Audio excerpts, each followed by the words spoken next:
For 32-year-old Stacy Hunsucker, home was Mount Holly, North Carolina.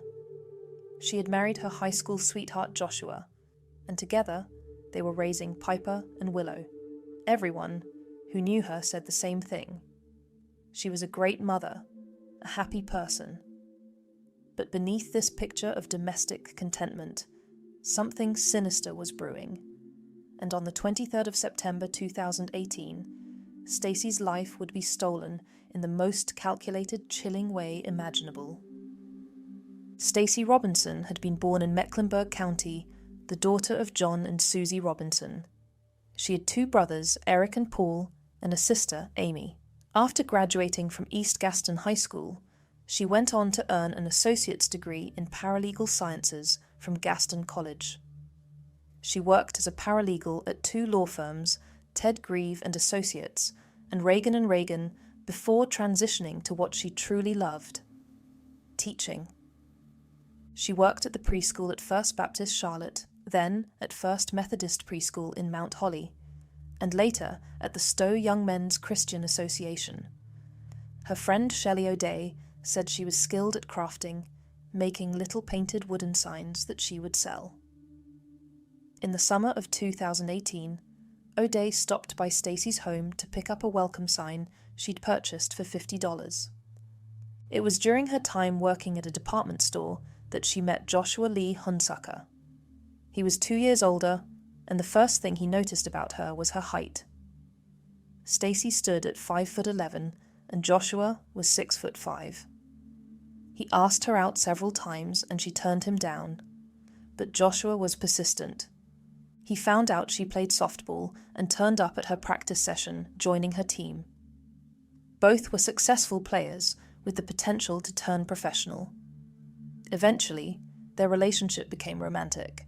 They married in 2010 in Myrtle Beach, South Carolina. The couple had been together since high school, and everyone thought they were happy. They welcomed 2 daughters, Piper Elizabeth and Willow Darlene. Joshua had become a flight paramedic with Atrium Health's MedCenter Air, a job he'd held since 2013. He was a former college football player, confident and persuasive. Stacy became a full-time homemaker, devoting herself to her daughters. On nights out, Stacy and Joshua went to concerts and cookouts with friends. O'Day said they were just a cute couple. She never heard them argue. Stacy was a lifetime member of Mount Holly First United Methodist Church, where she participated in many groups and activities. She loved crafting, going to the beach, watching sports, and taking pictures of her daughters and herself. But there were struggles beneath the surface. In February 2013, following the birth of their first daughter Piper, Stacy began experiencing unexplained medical problems. The symptoms were vague, but deeply troubling. Her health seemed to decline without any clear explanation, leaving doctors baffled. Then, just 5 months later, in July 2013, disaster struck. A devastating fire tore through their home, destroying most of the couple's belongings. The blaze left them reeling, both emotionally and financially. Everything they had worked for was gone. Friends rallied around them, desperate to help the young family rebuild. A GoFundMe campaign was launched by Suzanne Steinbroner, a friend of the couple's, to help with the mounting costs. The page would become a chronicle of Stacy's mysterious medical decline, but Stacy's health problems only continued to worsen. In November 2014, after the birth of their second daughter Willow, Stacy was admitted to hospital with dangerously low heart rate and blood pressure. She was placed in the intensive care unit for several days. The medical team ran test after test, searching for answers, but they couldn't determine what was causing her symptoms. It was as if her body was under attack from an invisible enemy. Suzanne updated the GoFundMe page, describing Stacy's condition. After many tests, she wrote, the doctors were still stumped as to what was going on. In January 2015, Stacy was readmitted with a low heart rate. This time, the situation became life-threatening. Once she was settled into her room, she went into cardiac arrest. Her heart simply stopped. She was placed on a ventilator to help her breathe, fighting for her life whilst doctors scrambled to understand what was happening to this young woman. The following month, February 2015, a decision was made that shocked everyone. Stacy had a pacemaker implanted, an extreme measure for a woman who was not yet 30 years old. For someone so young to require a device to regulate their heartbeat suggested something was seriously, fundamentally wrong with her heart's electrical system. What no one knew at the time was that these weren't natural medical problems at all. Looking back, every symptom Stacy experienced was later found to be consistent with poisoning from tetrahydrozoline, a chemical, when ingested, it can seriously affect the heart and body, sometimes fatally. The pattern was there all along. Unexplained episodes of low heart rate and blood pressure, sudden cardiac events that baffled medical professionals, a young woman with no family history of heart disease suddenly requiring a pacemaker. Joshua, with his extensive medical training as a flight paramedic, would have known exactly what symptoms to expect. He would have known how to administer the poison in doses that wouldn't immediately kill, but would cause chronic, debilitating health problems. He would have known that standard medical tests wouldn't detect it. He would have known that doctors would blame her heart, not suspect poisoning. For her mother, Susie, there was always a gnawing worry. If she had a dream that something was wrong, she would call her daughter immediately to make sure everything was okay. A mother's instinct telling her that something wasn't right, even if she couldn't put her finger on what. The medical emergencies had created another devastating problem: crushing debt. The GoFundMe campaign had helped, but the financial pressure was immense. Hospital stays, specialists, the pacemaker surgery, ongoing care. The bills kept mounting. And all the while, Joshua was planning something far more sinister than anyone could have imagined. He was slowly, methodically poisoning his wife, creating a medical history that would make her sudden death seem inevitable, unremarkable, natural. On the evening of the 23rd of September 2018, Joshua called 911. He told responding officers he had found his 32-year-old wife unresponsive. She was slumped over the side of the couch, but his story about what he had been doing before discovering her kept changing, shifting, evolving, depending on who he was speaking to. At the scene, he told police he had gone outside to ensure their cars were locked. There had been a spate of recent auto burglaries in the neighborhood, he explained. He wanted to make sure their vehicles were secure. It was a plausible story, but to one friend, he said something entirely different. He told them he had gone for a walk to burn some energy. To another friend, he gave yet another version. He said he had been out back cutting some wood for signs that he made. A third story, contradicting the first two. And to his mother-in-law Susie, he told her he had been sitting at the kitchen table, working on his laptop with his back to Stacy. When he turned around, he said he saw her slumped over the side of the couch. A fourth version of events. 4 different stories.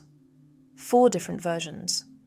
If someone is telling the truth about what they were doing when they discovered a loved one dead, the story doesn't change.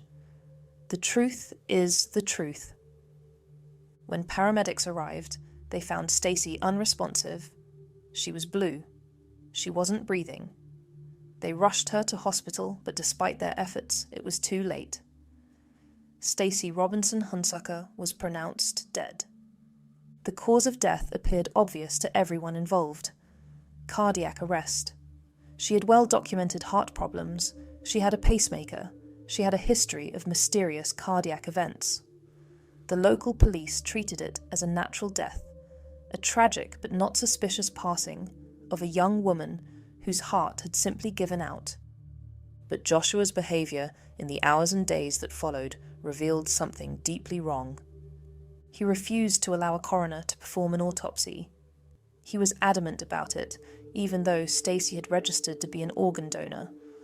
For someone who was supposed to facilitate organ donation, refusing an autopsy was highly unusual.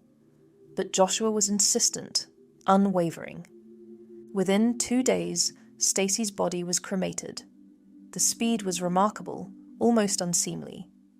Most families take weeks to arrange cremations, taking time to process their grief, to say goodbye properly, to make thoughtful arrangements. Joshua had her cremated almost immediately, as if he couldn't wait to destroy the evidence of what he'd done. And within those same 2 days, Joshua filed a claim for her $250,000 life insurance policy. Actually, 2 policies. One for $200,000, with a double indemnity clause that could pay $100,000, and another for $50,000. He was Joshua's sole beneficiary on both. The funeral arrangements told their own disturbing story. Stacy's funeral was arranged and paid for by her parents, not by her husband. Joshua seemed detached from the whole process, as if he were merely an observer rather than a grieving widower. As if he were going through the motions rather than mourning the loss of his wife of 8 years, the mother of his 2 young daughters. After Stacy's death, Joshua hired a babysitter named Kaylin McDonald to look after Piper and Willow. What she witnessed in the months that followed was deeply disturbing. She would later tell CBS 48 Hours' Peter Van Sant exactly what she had observed, and her account painted a chilling picture. She said she never saw Joshua sad. Not once. Not ever. He didn't cry. He didn't appear depressed. He didn't seem to miss his wife at all. Instead, he was happy. Very happy. He was happy with his new girlfriend, a colleague named Jennifer Elkins, who everyone called Jen. They were all over each other all the time, Kaylin said. It was always about Jen. They talked constantly about their future together, about moving into a house together. Not the house Joshua had shared with Stacy, but buying a brand new one, starting fresh. Joshua rarely spoke about his deceased wife. He never said he missed Stacy. He never said he missed the girl's mother. He never shared memories of her with his daughters. It was as if Stacy had never existed, as if she'd been erased from their lives completely. Kaylin couldn't understand it. When her own father had died, she had talked about him constantly, unable to stop herself from sharing memories, from keeping his memory alive. The new girlfriend was visual in Joshua's life and in the lives of his 2 young daughters within 6 months of Stacy's death. She had moved into the home he had previously shared with his wife, the house where Stacy had died, the bed where Stacy had slept. It was as if she was simply Stacy's replacement, stepping into a role that had been vacated. Joshua's colleagues at Atrium Health's MedCenter Air had noticed the same disturbing pattern. They told investigators that Joshua seemed completely unaffected by his wife's death. They expressed deep concern to police about how quickly he had moved on with his girlfriend, about how visible she was, about how quickly she'd become part of his life. The speed was unseemly, inappropriate, shocking. They described him as appearing unfazed, as if Stacy's death had been an inconvenience rather than a tragedy, as if he'd been waiting for it to happen, and then there was the money. After collecting the $250,000 from Stacy's life insurance policies, Joshua went on a spending spree that raised eyebrows throughout the community. He bought a boat, an expensive one, worth somewhere between $80,000 and $100,000. A judge would later express concern about the purchase, warning Joshua through his attorney not to try hiding it, or he would go straight back to jail. He embarked on multiple expensive vacations with his new girlfriend, trips that the couple couldn't have afforded when Stacy was alive, when they were struggling with medical debt. Now, flush with insurance money, they were living it up, traveling, spending freely. He paid off the mortgage on the family's 1,516 square foot Mount Holly home, which was valued at $215,380. The wrongful death lawsuit filed by Stacy's parents would later detail these expenditures, painting a picture of a man who was thrilled to be free, thrilled to have money, thrilled to start a new life with his mistress. For Stacy's mother, Susie, these were massive, glaring red flags. She learned that Joshua had been seeing this woman even before her daughter's death. The affair had been ongoing, carried on in secret while Stacy was still alive, while Stacy was fighting for her life in intensive care units. And she knew about the life insurance claims, filed mere days after Stacy had died, before the funeral had even taken place. The pieces were starting to come together in Susie's mind. The rapid insurance claims, the refusal of an autopsy, the immediate cremation, the new girlfriend who had been there all along, her daughter's years of mysterious health problems that no doctor could explain, the boat, the vacations, the complete absence of grief. Something was very, very wrong. In May 2019, 9 months after her daughter's death, Stacy Robinson made a decision that would change everything. She contacted the North Carolina Department of Insurance. She filed fraud allegations against her son-in-law. She suspected he had killed Stacy for the insurance money, to be free to pursue his relationship with his mistress without the inconvenience of a divorce. She had no idea this simple act, this mother's intuition, would trigger a full-blown murder investigation that would reveal the horrifying truth about what had happened to her daughter. Insurance Commissioner Mike Causey said that when the referral came through from Stacy Robinson, it was sent straight to their Criminal Investigations Division. Initial reports from the local police department had listed Stacy's death as natural. A heart attack, nothing suspicious, case closed, file it away. But the insurance investigators weren't satisfied. They would dig deeper, they would question everything, they would follow the evidence wherever it led. The team assembled was formidable. Investigators from the North Carolina Department of Insurance Criminal Investigations Division, Gaston County Police, the Department of Homeland Security. Special Agent Lisa Morgan was assigned to the case, and as she began her investigation, she discovered something that would prove absolutely crucial. Because Stacy had been an organ donor, the LifeShare Donor Center had preserved a vial of her blood before she was cremated.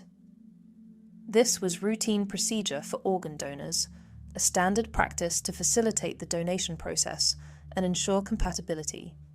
But it would prove to be the difference between justice and a perfect crime, the single piece of evidence that Joshua hadn't counted on, hadn't planned for, couldn't destroy. The blood sample was sent to a laboratory for comprehensive toxicology testing. Standard tests came back negative for common poisons and drugs. Nothing unusual, nothing suspicious. But the investigators didn't stop there. They requested more specialized tests, broader screening, looking for substances that wouldn't normally be included in a routine toxicology panel. The results were absolutely shocking. Mike Causey said there were traces of poison in Stacy's blood, specifically tetrahydrozoline, a common chemical used in eye drops to reduce redness. But this wasn't a therapeutic level, wasn't an amount that could be explained by normal use.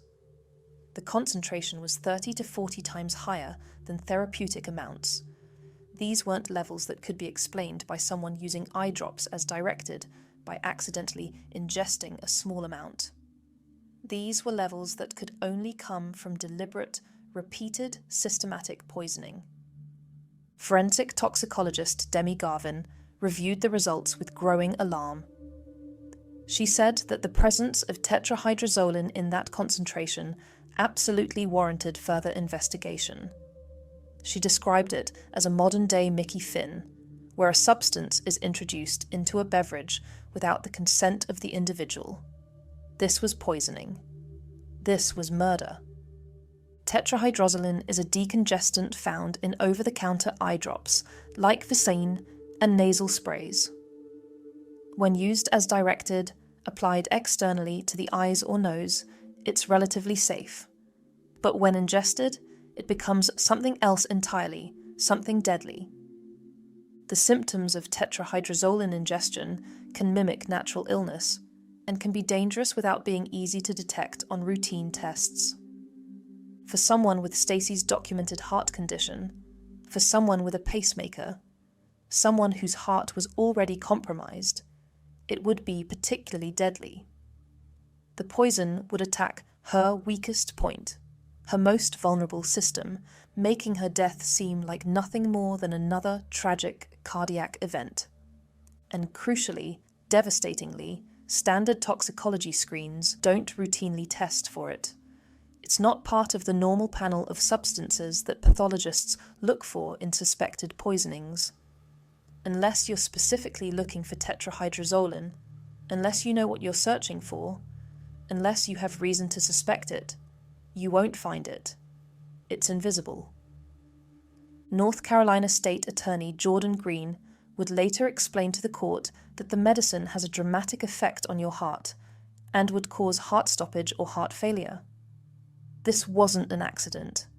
This was calculated, premeditated, cold-blooded murder. Joshua Hunsucker, as a flight paramedic since 2013, as someone with extensive medical training, would have had intimate, detailed knowledge of medications and their effects on the human body. Court documents specifically noted that his training and experience would certainly provide a thorough understanding of various types of medication and how those medications could react in the body. Additionally, his employment provided access to non-controlled substances which did not require logging or inventory control. He had the means, the knowledge, and the opportunity. The investigation expanded rapidly. Detectives began interviewing Joshua's friends, family, colleagues, anyone who might have information. And what they learned made the case even more disturbing, even more chilling. About 2 weeks before Stacy's death, something significant had happened just 20 miles south of Mount Holly. A nurse named Lana Sue Clayton had been arrested on the 31st of August 2018 for poisoning her husband Stephen Clayton with eye drops. Clayton had confessed to sneaking eye drops into her husband's water over 3 days until he died. The case received extensive media coverage in the Charlotte area. Everyone was talking about it. Court documents noted prosecutors pointed to several similarities between that case and Joshua's. Both worked in the medical field. Both had been home alone with their spouse at the time of death. Both deaths were initially ruled as natural causes. Both used tetrahydrozoline poisoning. Court documents alleged that within days of learning about the South Carolina case, Joshua had surreptitiously placed eye drops in Stacy's water and exposed her to deadly amounts of tetrahydrozoline. But there was more. During their investigation, detectives spoke to Joshua's former colleagues at Atrium Health's MedCenter Air. Before Stacy's death, Joshua had told 2 co-workers that if he killed someone, he would do so using Vicine or other eye drops. These weren't jokes or idle comments. These were specific threats from a medical professional who understood exactly how it worked. He had told them precisely how he would commit murder if he ever chose to do so. And then, shortly after the South Carolina case received its media coverage, Stacy Robinson Hunsucker was dead.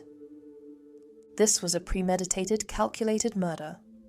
On the 19th of December, 2019, Joshua Lee Hunsucker was arrested at his Mount Holly home. He was charged with first-degree murder. Joshua was also charged with felony insurance fraud and obtaining property under false pretenses.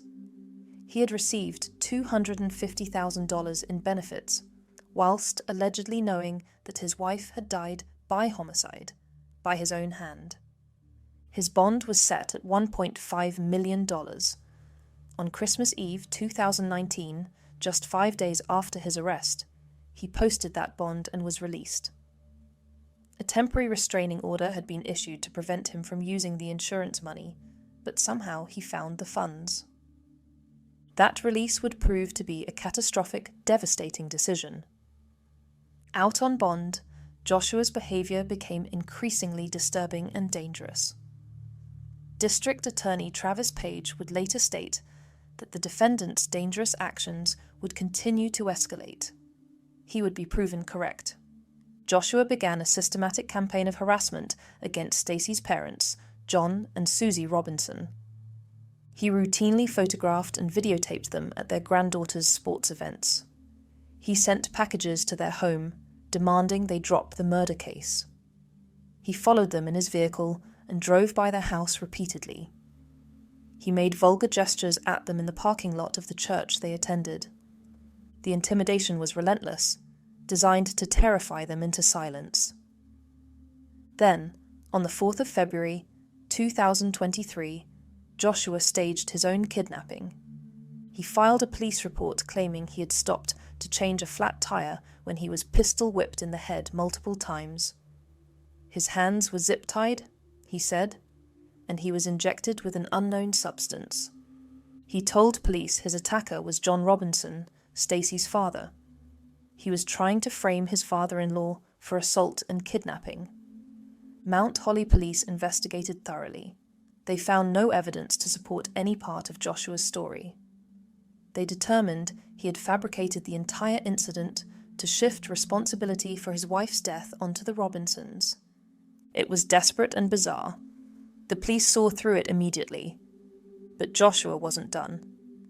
Just weeks after the fake kidnapping, in February 2023, Joshua poisoned his own 11-year-old daughter, leading to a serious medical scare and hospitalization. Tests confirmed the same chemical in her system, plus an antidepressant not approved for children, the same drug found in Joshua's truck. During her treatment, Joshua told doctors it appeared she'd been given Visine. Medical staff noted this wasn't a reasonable conclusion based on her symptoms. Prosecutors believe Joshua poisoned his daughter to frame the Robinsons and remove them from his daughter's lives. In July 2024, a judge found Joshua had abused his daughter and neglected both children. He was arrested again in August 2024 for witness intimidation. In November 2024, his bond was revoked and he remains in custody without bond. It was evil. It was monstrous. It showed the extreme lengths he was willing to go to in order to avoid accountability. On the 26th of November 2019, just weeks before his arrest for murder, Joshua allegedly set fire to medical equipment aboard an Atrium Health helicopter during a flight over Charlotte. At 12:59 a.m., he set fire to a syringe pump whilst the helicopter was mid-flight. The fire forced an emergency landing at a car dealership on Independence Boulevard. No one was injured. Joshua was charged with felony arson. The timing was significant. This happened less than a month before his murder arrest. Investigators believed Joshua sensed his arrest was imminent, and the arson was another desperate attempt to create chaos. Atrium Health issued a statement expressing shock, saying it was unfathomable what may have possessed him to endanger lives in such a way. Joshua had also been placed on administrative leave for alleged workplace misconduct before his murder arrest. The day after his December 2019 arrest, he was terminated from Atrium Health's MedCenter Air, where he had worked since 2013. Joshua's trial was originally planned for March 2025, but prosecutors indicated the new developments may push it back to autumn 2025. Through their attorney, following Joshua's initial arrest, Stacy's family released a powerful statement that captured their determination and their pain. They said, "We will not rest until justice is served. We will do everything in our power to support and care for your beautiful daughters, Piper and Willow." Kelly Krieger, who knew Stacy since high school, said, "She did not deserve for this to happen to her. She was a great mother. She was a happy person." In April 2020, Susie Robinson wrote, "Oh, my sweet, funny, lovable, smiling Stacy, you are missing so many milestones. It makes me so sad you are not here to celebrate your pumpkin's birthday. I gave both of your girls an extra hug especially for you today. The case highlighted the crucial role of fraud investigations in uncovering homicides. Insurance Commissioner Mike Causey reflected, "Who would ever guess that an insurance fraud investigation could lead to a full-blown murder investigation?" Without Susie Robinson's mother's intuition and the preserved blood sample from organ donation, Joshua would have committed the perfect crime. Stacy Robinson Hunsucker was a devoted mother, teacher, and church member. She loved crafting, going to the beach, watching sports, and taking pictures of her daughters. Her smile radiated happiness and comfort to everyone who knew her. As of November 2024, Joshua remains in Gaston County Jail without bond. His daughters, now aged approximately 12 and 14, have been removed from his care. John and Susie Robinson continue fighting for custody of their granddaughters. Whilst justice remains pending, one thing is certain: Stacy Robinson Hunsucker will not be forgotten.